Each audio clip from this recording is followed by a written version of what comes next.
En lisant votre lettre, madame, j'ai eu comme un remords. Je m'en suis voulu de la couleur un peu trop demi-deuil de mes historiettes, et je m'étais promis de vous offrir aujourd'hui quelque chose de joyeux, de follement joyeux.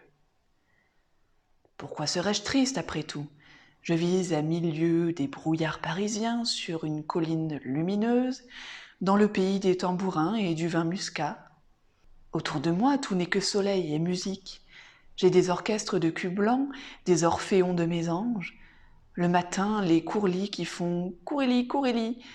À midi, les cigales. Puis les pâtres qui jouent du fifre et les belles filles brunes qu'on entend rire dans les vignes. En vérité, l'endroit est mal choisi pour broyer du noir.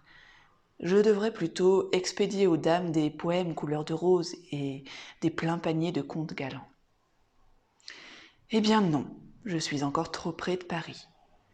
Tous les jours, jusque dans mes pains, il m'envoie les éclaboussures de ses tristesses. À l'heure même où j'écris ces lignes, je viens d'apprendre la mort misérable du pauvre Charles Barbara, et mon moulin en est tout en deuil. Adieu les courlis et les cigales. Je n'ai plus le cœur à rien de gai.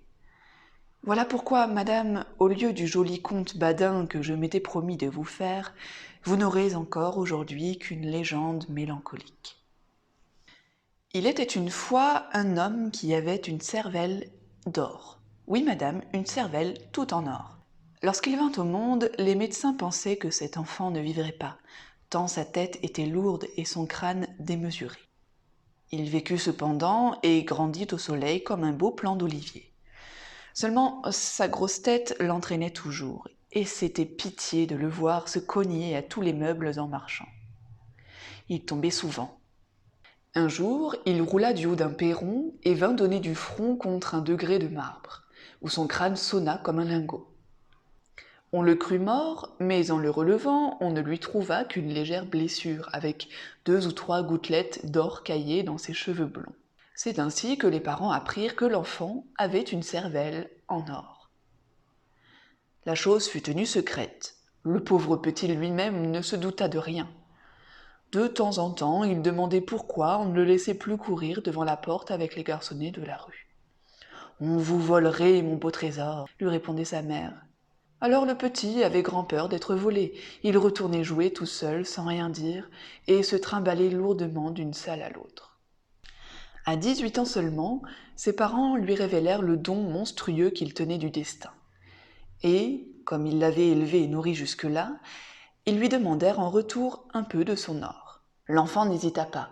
Sur l'heure même, comment, par quel moyen, la légende ne l'a pas dit, il s'arracha du crâne un morceau d'or massif, un morceau gros comme une noix, qu'il jeta fièrement sur les genoux de sa mère. Puis, tout ébloui des richesses qu'il portait dans la tête, fou de désir, ivre de sa puissance, il quitta la maison paternelle et s'en alla par le monde en gaspillant son trésor. Du train dont il menait sa vie royalement et semant l'or sans compter, on aurait dit que sa cervelle était inépuisable. Elle s'épuisait cependant, et à mesure on pouvait voir les yeux s'éteindre, la joue devenir plus creuse. Un jour enfin, au matin d'une débauche folle, le malheureux, resté seul parmi les débris du festin et les lustres qui pâlissaient, s'épouvanta de l'énorme brèche qu'il avait déjà faite à son lingot. Il était temps de s'arrêter. Dès lors, ce fut une existence nouvelle. L'homme à la cervelle d'or s'en alla vivre à l'écart du travail de ses mains, soupçonneux et craintif comme un avare, fuyant les tentations, tâchant d'oublier lui-même ces fatales richesses auxquelles il ne voulait plus toucher.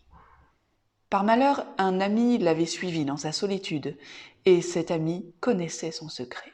Une nuit, le pauvre homme fut réveillé en sursaut par une douleur à la tête, une effroyable douleur. Il se dressa, éperdu, et vit, dans un rayon de lune, l'ami qui fuyait en cachant quelque chose sous son manteau. Encore un peu de cervelle qu'on lui emportait. À quelque temps de là, l'homme à la cervelle d'or devint amoureux. Et cette fois, tout fut fini. Il aimait du meilleur de son âme une petite femme blonde qu'il aimait bien aussi, mais qui préférait encore les pompons, les plumes blanches et les jolis glands mordorés battant le long des bottines. Entre les mains de cette mignonne créature, moitié oiseau, moitié poupée, les piécettes d'or fondaient que c'était un plaisir. Elle avait tous les caprices, et lui ne savait jamais dire non. Même de peur de la peiner, il lui cacha jusqu'au bout le triste secret de sa fortune. « Nous sommes donc bien riches ?» disait-elle. Le pauvre homme lui répondait « Oh, oui, bien riche !» Et il souriait avec amour au petit oiseau bleu qui lui mangeait le crâne innocemment.